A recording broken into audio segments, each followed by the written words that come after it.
Hey, Joanna, you want to know what I learned in 2023? Serious, it's okay to ask for help. Easier said than done, especially for guys. It's okay to ask for help. It's okay for people to ask for help. I've actually grown from asking for help. Dead serious about this. And I got this for you. You need to ask for help too. That'll make more sense as the show goes on, but just keep that in mind.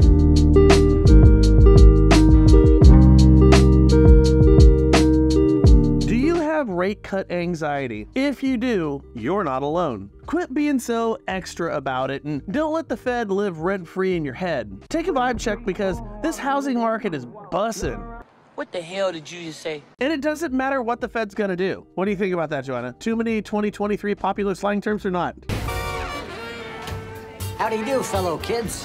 What? Well, I think that rate anxiety should be the first new slang term for 2024. That is, of course, for those who are over the age of right about 35. On Wednesday, the Fed will kick off a pivotal week, followed by a Super Thursday when the European Central Bank, Bank of England, and others will meet. So what does that mean? Well, investors, realtors, and lenders alike will be watching intently to see what the Feds do. Understand there's two different dynamics at play: what the market is telling you and what Federal Reserve Chairman Powell is telling you. Believe it or not, they're not the same answer. As it stands, and as Dave Stevens explained on Monday's show, there's two schools of thought. One, time to drop rates or lean hard in that way. Or two, the Fed stays high long. Either way, by week's end, we should know the answer. Oh, by the way, did you know that millennial homeowners now outnumber millennial renters, right, for the first time ever? Nearly 52% of the first generation to grow up in the internet age, people born from 1981 to 1996, were homeowners in 2022, making the largest homeownership gains of any generation in the last 5 years. That's because my generation is better at raising kids than our parents were. Choke on your lies! Ooh, that had to hurt, didn't it, boomers? Probably true, though. Listen, the number of millennial homeowners increased by 7.1 million between 2017 and 2022 to 18.2 million. That's a 64% increase. Yet, there are still 17.2 million millennial renters, which is still considered the dominant renter generation. Starting to figure out who you should be targeting right now? The average millennial bought their first home at the age of 34, slightly older than the average age of the past generation. It's because homes are more expensive. That's when boomers took the keys at 33 and Gen Xers, well, they took the keys at 32. Listen, they've grown up, those millennials. They have their crap together better than we did, and they're setting roots and building wealth as we speak. As a realtor or a lender, target the living hell out of these kids and be straight with them. Tell them it's time to build wealth with real estate, and let me show you how. With that said, there's a good chance, no judgment, that you really don't know how to do that, how to show them how. This is where you ask for help. Asking for help?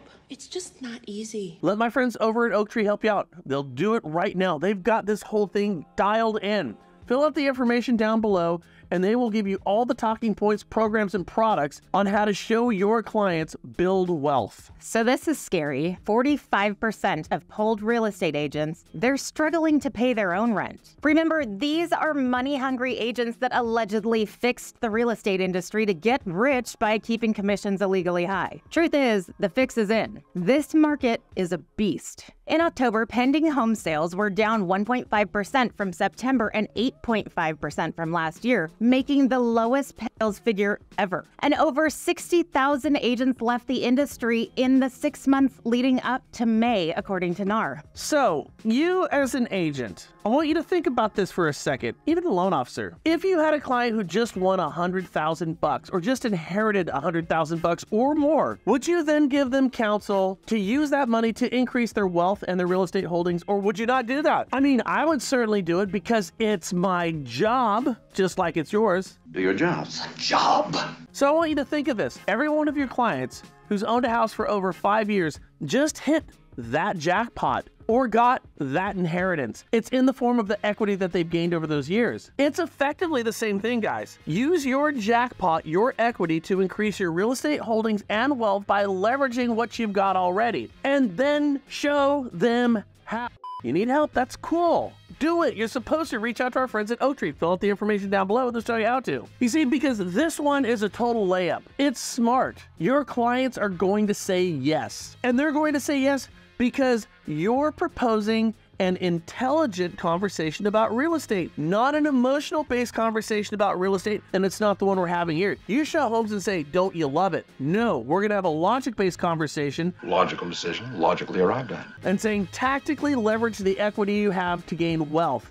It's a smart conversation, and because it is, your clients are going to say yes, and they're going to do that because it's the right answer. Do this, and then, my friends, you're not gonna have to worry about that damn rent that's hard to pay right now. Does that make sense? I sure hope so. Have a good day.